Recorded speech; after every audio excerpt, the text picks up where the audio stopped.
हिरण पूरे दिन घास खाने में लगा रहता है, घास को प्रोटीन में बदलने में ही लगा रहता है।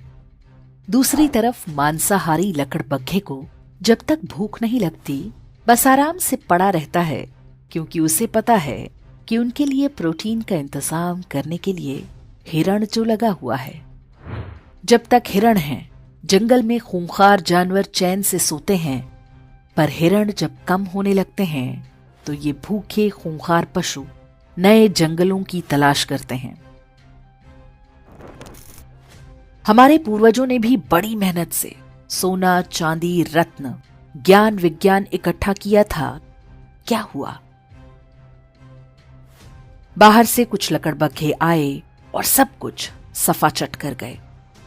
आज हम ऐतिहासिक पर्यटन के नाम पर उसी विध्वंस के अवशेष देखने जाते हैं।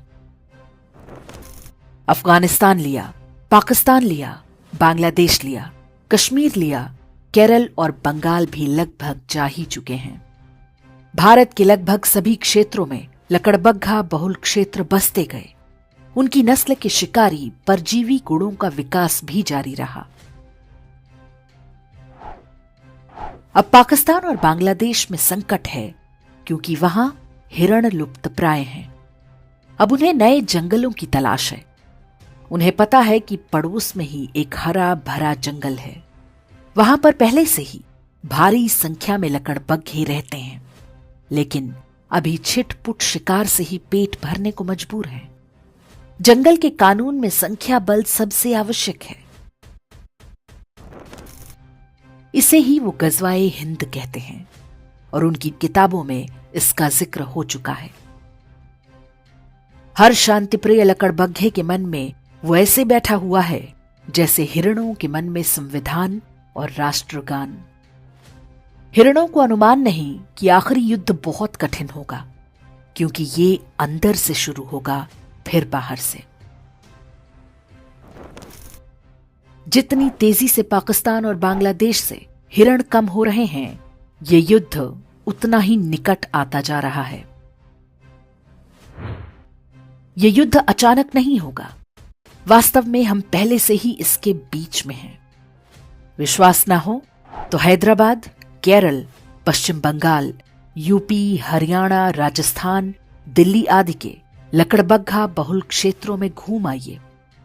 हिरणों ने वहां से घर और संपत्ति बेचकर कहीं और बसेरा बना लिया है, लेकिन वे जिन स्थानों को सुरक्षित समझ रहे हैं वो भी वास्तव में सुरक्षित नहीं है।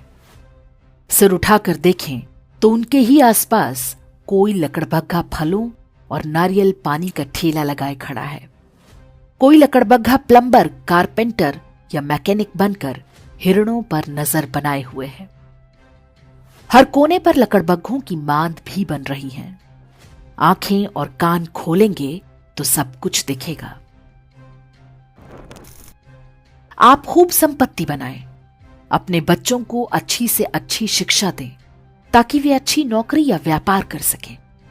लेकिन ध्यान रखना होगा कि आप भी हिरण तो नहीं बनते जा रहे। जिसकी संख्या होगी वही ये युद्ध जीतेगा। महंगाई करो ना रोकर, यदि आप 1 या 2 बच्चे तक सिमट गए तो निश्चित मानिए कि जिस घास को आप प्रोटीन बना रहे हैं वो किसी न किसी लकड़बग्घे के काम आएगा।